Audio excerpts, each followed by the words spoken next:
It's 20:17 a.m., your phone lights up the room, but you don't open the message. You already read it in your head. You already imagined the tone.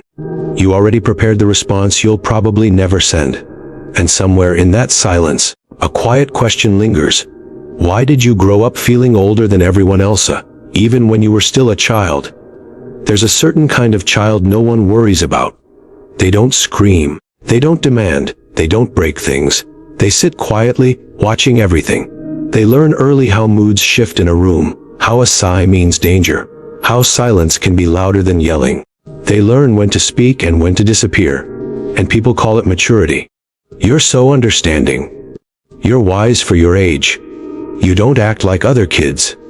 But no one ever asks why. That's the mystery we're sitting with today. Not the praise, but the cost behind it. If you've ever felt strangely exhausted in calm moments, if joy feels unfamiliar, almost suspicious, if you replay conversations at night, wondering if you said too much or not enough, this story might feel uncomfortably familiar. The too mature child doesn't become mature overnight. They become alert. They notice what other kids miss. They sense emotional weather before it changes. They learn to adjust themselves to keep peace. And slowly, without realizing it, they stop being a child. You see it later in adulthood, in the smallest moments. Standing in the kitchen at night, lights off, scrolling your phone even though nothing interests you. Avoiding eye contact with strangers, because you're already managing how they might feel. Typing a message, deleting it, typing again. Then putting the phone face down like it might judge you. That overthinking. That emotional sensitivity. It didn't come from nowhere. In the previous video on people who don't have friends, we talked about how loneliness doesn't always look lonely. Sometimes it looks functional, polite, self-contained. This is one of the roots of that. Because the too mature child learns something early: connection requires performance. So you perform calm. You perform competence. You perform, I'm fine, even when you're not. As a child, being emotionally aware keeps you safe. You read adults instead of relying on them. You regulate yourself because no one else does. But here's the part no one tells you. The skill that protected you back then doesn't turn off automatically. It follows you into relationships where you overanalyze tone shifts, into friendships where you're always the listener, rarely the one held, into quiet mornings where you feel strangely heavy for no clear reason, and you wonder, what's wrong with me? Nothing is wrong, but something never finished. The too mature child often grows into the adult who feels older on the inside but oddly ungrounded. Like you skipped a step no one noticed at the time. You might feel responsible for emotions that aren't yours. You might feel guilty resting. You might confuse exhaustion with achievement, and you probably don't talk about it, because you learned early that being easy made life smoother. There's a subtle grief here. Not dramatic. Not obvious. It shows up in the way silence feels tense instead of peaceful. In the way compliments make you uncomfortable. In the way you keep emotional distance even when you crave closeness. You want to be seen, but not exposed. Held, but not depended on. That contradiction is exhausting. Have you ever noticed how your mind doesn't really rest? Even when nothing is happening, something inside stays alert. Like you're waiting for a cue, a shift, a problem. That's not anxiety, it's familiarity. Chaos was normal once, so calm feels unfamiliar now. The too mature child grows up fluent in emotional undercurrents but disconnected from their own needs. You can understand everyone, except yourself. And when people say, "You're so strong," it lands strangely. Because strength wasn't a choice. It was a requirement. There's a moment many people like this remember, even if it's blurry. A time when you realized no one was coming to fix things. That's when the inner shift happened. That's when you stopped asking, stopped needing, stopped expecting. And the world rewarded you for it. But late at night, when the noise fades, something stirs. A quiet resentment, a tired sadness, a question you don't know how to phrase. In the previous video, we mentioned how some people don't struggle to make friends. They struggle to need them. This is where that pattern begins. Needing feels dangerous when you learned early that it wouldn't be met. So you become self-contained, independent, private, and lonely in ways that don't make sense on the surface. You might notice how you replay interactions in your head, how you worry about being too much, how you downplay your own experiences because others had it worse. That minimization is another survival skill. But survival isn't the same as living. The too mature child often carries an invisible rule book: don't burden, don't ask, don't fall apart, even now, even when no one is watching. Look at how you treat yourself when you're tired. Do you push through? Do you dismiss it? Do you tell yourself to be stronger? That voice didn't start with you. There's a quiet question underneath all of this. One we've been circling but not answering yet. What happens to the part of you that never got to be small? It doesn't disappear. It waits. It shows up in sudden tears with no clear cause. In nostalgia that hurts instead of comforts. In the urge to withdraw when things start to matter. And maybe that's why this topic feels heavy. Because it's not about childhood in the past. It's about patterns still running now. You might notice you're always bracing, always preparing, always holding something together. And the idea of softness feels unfamiliar, not wrong, just unknown. The too mature child doesn't need fixing. They need recognition, not answers, not solutions. Just the quiet acknowledgement that growing up too fast leaves echoes. And maybe the real question isn't how to stop being this way, but what it would feel like to finally let yourself arrive somewhere safe. We'll leave that open for now. Because some reflections aren't meant to be resolved quickly. They're meant to sit with you, in quiet rooms, under glowing phone screens, in moments where you realize you've been carrying more than you ever named. And maybe, just maybe, noticing that is the beginning of something different. Some children don't become mature because they're curious about the world or eager to grow. They become mature because something around them leaves no space for being small. Pressure arrives quietly. It doesn't announce itself as trauma or hardship. It shows up as tension in the room, as unspoken expectations, as emotions that feel too big for a child to hold but somehow land in their hands anyway. And without anyone explaining it, the child adapts. They learn to stay alert. They learn to be useful. They learn that growing up faster makes things hurt a little less. This kind of maturity is not chosen. It's assumed, like a coat that's too heavy but keeps the cold out. So the child wears it even though it restricts movement. They notice early that being calm prevents conflict, that being understanding earns approval, that being quiet keeps things from getting worse. Slowly play becomes optional. Curiosity becomes secondary. The instinct to explore is replaced by the instinct to manage. They stop asking for help because help feels unreliable. And they stop expressing confusion because confusion feels inconvenient to others. Pressure-based maturity often looks impressive from the outside. Adults praise it. Teachers rely on it. Family members lean on it. The child becomes the one who doesn't cause trouble, the one who understands, the one who can be trusted. But internally, something is happening that no one sees. The child is learning that their value is tied to how well they cope, how little they need, how smoothly they can keep things functioning. Love starts to feel conditional, even if no one explicitly says it is. This kind of maturity teaches the child to override their own signals. Hunger, sadness, fear, exhaustion. These become background noise. What matters more is reading the environment. Who is upset? Who might explode? Who needs comforting? The child's attention turns outward, scanning constantly, adjusting constantly. And because this skill is rewarded, it hardens into identity. They don't think of it as pressure anymore. It just feels like who they are. As years pass, the child grows older, but the foundation remains the same. Responsibility feels normal. Rest feels strange. There's often a deep discomfort with not being productive or useful. Doing nothing can trigger guilt, as if stillness itself is a risk. The adult who once was this child might feel uneasy when things are calm, like something important is being missed. They may feel safest when they are needed, relied upon, or depended on, even if it exhausts them. What makes this especially complex is that pressure-based maturity often comes with a sense of pride. I handled it. I was strong. I figured it out on my own. These statements aren't false, but they hide another truth underneath. There was no alternative. The strength wasn't born from confidence or readiness. It was born from necessity. And necessity doesn't ask whether a person is ready to carry the weight. It just places it there. Emotionally, this can create a split. On one side, there's the capable, composed version of the self that knows how to function, perform, and survive. On the other side, there's a quieter part that never fully learned how to need, how to rest, how to fall apart safely. That part often stays hidden, even from the person themselves. It surfaces indirectly, in sudden overwhelm, in numbness, in feeling disconnected during moments that are supposed to feel good. Because this maturity was shaped by pressure, it often comes with a fear of making mistakes. Errors once felt dangerous, not because they were inherently bad, but because mistakes could destabilize already fragile situations. So the adult may overthink decisions, rehearse conversations, and avoid risks that could lead to disapproval or conflict. Perfectionism isn't about excellence here. It's about safety. Control becomes a substitute for security.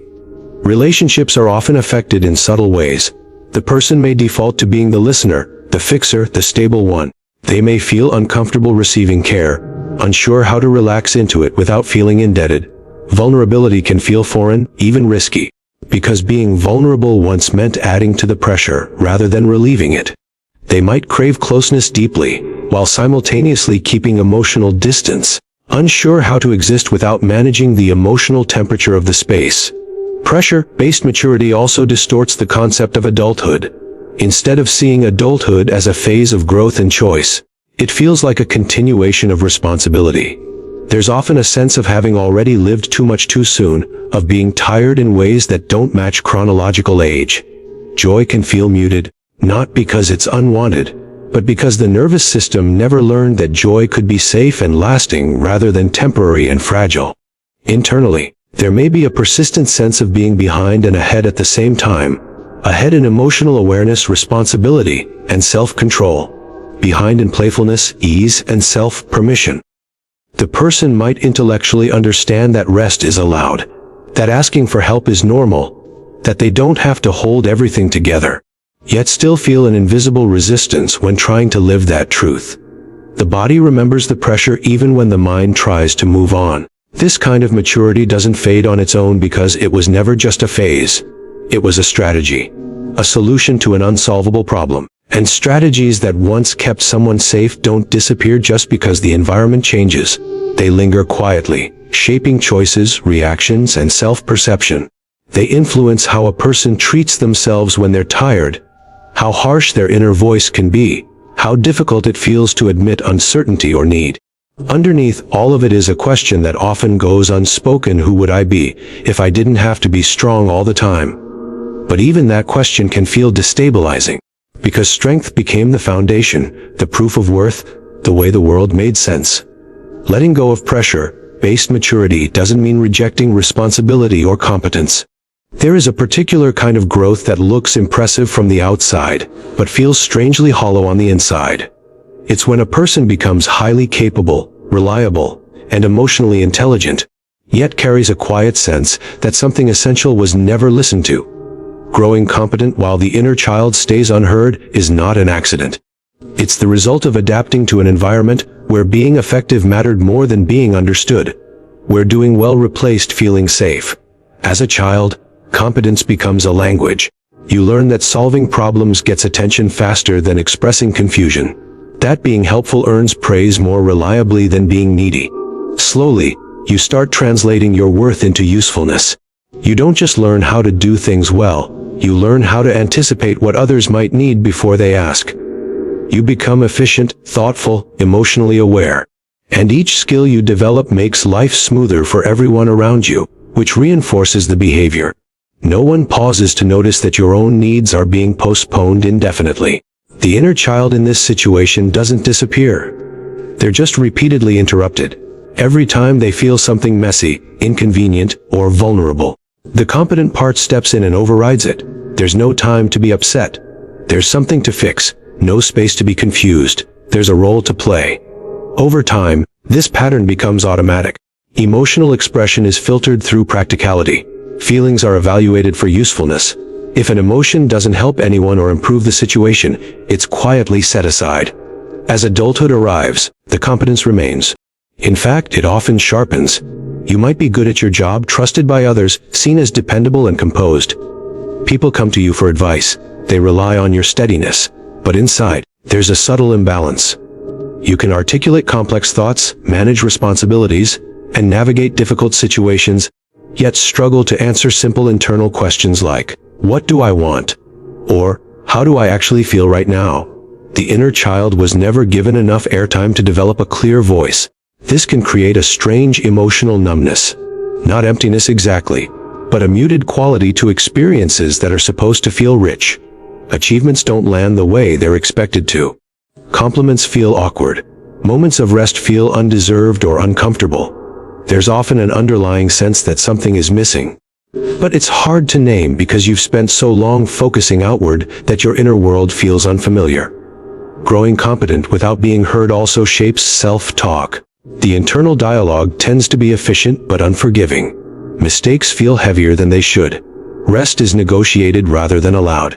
There's a constant low-level pressure to justify your existence through productivity or emotional stability. The idea of falling apart feels irresponsible, even when no one is depending on you. The inner child learned early that chaos had consequences, so they stay quiet, even when they're tired of being quiet. In relationships, this dynamic often plays out in subtle ways.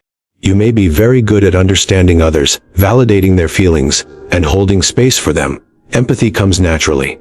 But when it's your turn to be held, something tightens. You might deflect, minimize, or intellectualize your emotions. It's not that you don't want support. It's that receiving it feels unfamiliar, maybe even unsafe. Being competent taught you how to give, not how to receive. There's also often a grief that lingers beneath the surface. Not a dramatic, obvious grief, but a quiet one. It shows up in moments when you see others being carefree, expressive, or emotionally messy without consequences. It shows up when you realize how early you learned to self-regulate, self-soothe, and self-silence.